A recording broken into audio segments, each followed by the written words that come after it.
जय श्री राम। मित्रों, इस अध्याय में श्री रामचरितमानस के बालकांड के श्री सीताराम धाम परिकर वंदना का वर्णन किया है। अध्याय शुरू करने से पहले पूज्य गोस्वामी श्री तुलसीदास जी महाराज को कोटि कोटि नमन और श्री हनुमान जी महाराज को भी मेरा कोटि कोटि नमन। सबसे पहले चौपाई आती है। बंदौ अवधपुरी अति पावनी, सरजू सरी कली कलुष नसावनी। प्रणवौ पुर नरी नारी बहोरी, ममता जिन पर प्रभुई न थोरी। मैं अति पवित्र श्री अयोध्यापुरी और कलयुग के पापों का नाश करने वाली श्री सरयू नदी की वंदना करता हूँ। फिर अवधपुरी के उन नर नारियों को प्रणाम करता हूँ जिन पर प्रभु श्री रामचंद्र जी की ममता थोड़ी नहीं है, अर्थात बहुत है। सिय निंदक अघ ओघ नसाए, लोक विशोक बनाई बसाए। बंदौ कौशल्या दिशि प्राची, कीरति जासु सकल जग माची। उन्होंने अपनी पुरी में रहने वाले सीता जी की निंदा करने वाले धोबी और उसके समर्थक पुर नर नारियों के पाप समूह को नाश कर उनको शोक रहित बनाकर अपने लोक में बसा दिया। मैं कौशल्या रूपी पूर्व दिशा की वंदना करता हूँ जिसकी कीर्ति समस्त संसार में फैल रही है। प्रगटे जहाँ रघुपति शशि चारु, विश्व सुखद खल कमल तसारु। दशरथ राउ सहित सब रानी, सुकृत सुमंगल मूरति मानी। करऊं प्रणाम करम मन बानी, करऊं कृपा सुत सेवक जानी। जिनई बिरचि बड़ भयउ विधाता, महिमा अवधि राम पितु माता। जहाँ कौशल्या रूपी पूर्व दिशा से विश्व को सुख देने वाले और दुष्ट रूपी कमलों के लिए पाले के समान श्री रामचंद्र रूपी सुंदर चंद्रमा प्रकट हुए, सब रानियों सहित राजा दशरथ जी को पुण्य और सुंदर कल्याण की मूर्ति मानकर मैं मन वचन और कर्म से प्रणाम करता हूँ। अपने पुत्र का सेवक जानकर वे मुझ पर कृपा करें, जिनको रचकर ब्रह्मा जी ने भी बड़ाई पाई तथा जो श्री राम जी की माता और पिता होने के कारण महिमा की सीमा है। बंदौ अवध बुआल सत्य प्रेम जेहि राम पद, बिछुरत दीन दयाल प्रिय तनु त्रन एव परिहरेव। मैं अवध में राजा श्री दशरथ जी की वंदना करता हूँ जिनका श्री राम जी के चरणों में सच्चा प्रेम था, जिन्होंने दीन दयालु प्रभु के बिछुड़ते ही अपने प्यारे शरीर को मामूली तिनके की तरह त्याग दिया। अब चौपाई आती है। प्रणवं परिजन सहित विदेहु, जाहि राम पद गुण सनेहु।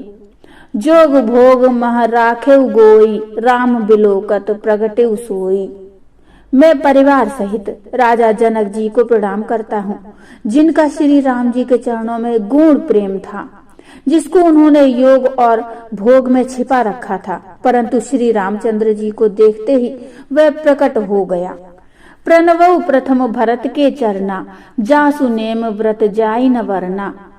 राम चरण पंकज मन जासु, लुबुद मधुप एव तजई न पासु।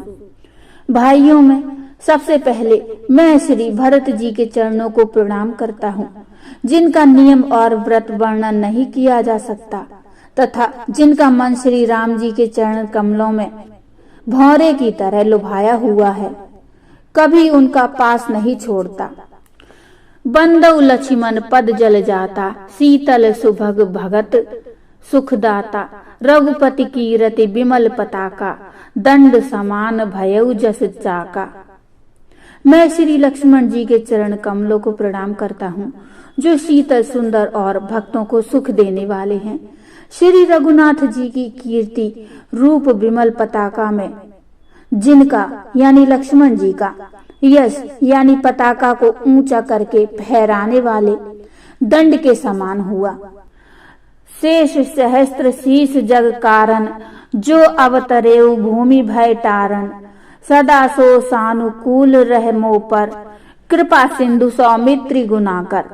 जो 1000 सिर वाले और जगत के कारण यानी 1000 सिरों पर जगत को धारण कर रखने वाले शेष जी हैं, जिन्होंने पृथ्वी का भय दूर करने के लिए अवतार लिया। वे गुणों की खान कृपा सिंधु सुमित्रा नंदन श्री लक्ष्मण जी मुझ पर सदा प्रसन्न रहे। रिपुसूदन पद कमल नमामि सूर सुशील भरत अनुगामी। महावीर बिन बहु हनुमाना राम जासु जस आप वखाना। मैं श्री शत्रुघ्न जी के चरण कमलों को प्रणाम करता हूँ, जो बड़े वीर सुशील और श्री भरत जी के पीछे चलने वाले हैं। मैं महावीर श्री हनुमान जी की विनती करता हूँ, जिनके यश का श्री रामचंद्र जी ने स्वयं अपने श्री मुख से वर्णन किया है। अब सोठा आता है। प्रणवं पवन कुमार खलवन पावक ज्ञान घन। जासु हृदय आगार बसहि राम सर चाप धर। मैं पवन कुमार श्री हनुमान जी को प्रणाम करता हूँ, जो दुष्ट रूपी वन को भस्म करने के लिए अग्नि रूप हैं, जो ज्ञान की घन मूर्ति हैं और जिनके हृदय रूपी भवन में धनुष बाण धारण किए श्री रामचंद्र जी निवास करते हैं। कपिपति रीच निशाचर राजा अंगदादि जे कीस समाजा। बंदऊ सबके चरण सुहाए अधम शरीर राम जिन पाए। वानरों के राजा सुग्रीव जी, रीछों के राजा जामवंत जी, राक्षसों के राजा विभीषण जी और अंगद जी आदि जितना वानरों का समाज है, सबके सुंदर चरणों की मैं वंदना करता हूँ, जिन्होंने अधम पशु और राक्षस आदि शरीर में भी श्री रामचंद्र जी को प्राप्त कर लिया। रघुपति चरण उपासक जेते खग मृग सुर नर असुर समेते। बंदऊ पद सरोज सब केरे जे बिनु काम राम के चेरे। पशु पक्षी देवता मनुष्य असुर समेत जितने भी राम जी के चरणों के उपासक हैं, मैं उन सब के चरण कमलों की वंदना करता हूँ, जो श्री राम जी के निष्काम सेवक हैं। सुख सनकादि भगत मुनि नारद जे मुनि वर विज्ञान विशारद। प्रणवऊ सब ही धरनी धरी सीसा करहु कृपा जन जानि मुनीसा। शुकदेव जी, सनकादि नारद मुनि आदि जितने भक्त और परम ज्ञानी श्रेष्ठ मुनि हैं, मैं धरती पर सिर टेक कर उन सबको प्रणाम करता हूँ। हे मुनीश्वरों, आप सब मुझको अपना दास जानकर कृपा कीजिए। जनक सुता जग जननी जानकी अतिशय प्रिय करुणा निधान की। ताके जुग पद कमल बनावऊं जासु कृपा निर्मल मति पावऊं। राजा जनक की पुत्री, जगत की माता और करुणा निधान श्री रामचंद्र जी की प्रियतमा श्री जानकी जी के दोनों चरण कमलों को मैं मनाता हूँ, जिनकी कृपा से निर्मल बुद्धि पाऊं। पुनि मन वचन कर्म रघुनायक चरण कमल बंदऊ सब लायक।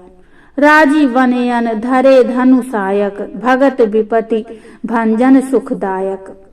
फिर मैं मन वचन और कर्म से कमल नयन धनुष बाणधारी भक्तों की विपत्ति का नाश करने और उन्हें सुख देने वाले भगवान श्री रघुनाथ जी के सर्व समर्थ चरण कमलों की वंदना करता हूँ। अब दोहा आता है। गिरा अरथ जल बीची सम कहियत भिन्न न भिन्न। बंदऊ सीता राम पद जिन्हई परम प्रिय खिन्न। जो वाणी और उसके अर्थ तथा जल और जल की लहर के समान कहने में अलग अलग है, परंतु वास्तव में अभिन्न यानी एक हैं। उन श्री सीताराम जी के चरणों की मैं वंदना करता हूँ, जिन्हें दीन दुखी बहुत ही प्रिय है। तो बोलो जय श्री राम। मित्रों, आज थोड़ा गला खराब होने के कारण आवाज सही नहीं आई है, आवाज में बदलाव है। कृपया आप आवाज पर ध्यान न देकर प्रसंग पर ध्यान दीजिए, श्री राम जी की कथा पर ध्यान दीजिए। मित्रों, आपको ये प्रसंग कैसा लगा मुझे कमेंट में बताइए। कमेंट में जय श्री राम की हाजिरी जरूर लगाइए। प्रसंग अच्छा लगा हो तो लाइक करिए और चैनल को सब्सक्राइब कर लीजिए। तो मिलते हैं इससे आगे का प्रसंग लेकर। तब तक के लिए जय श्री राम, जय श्री सीताराम।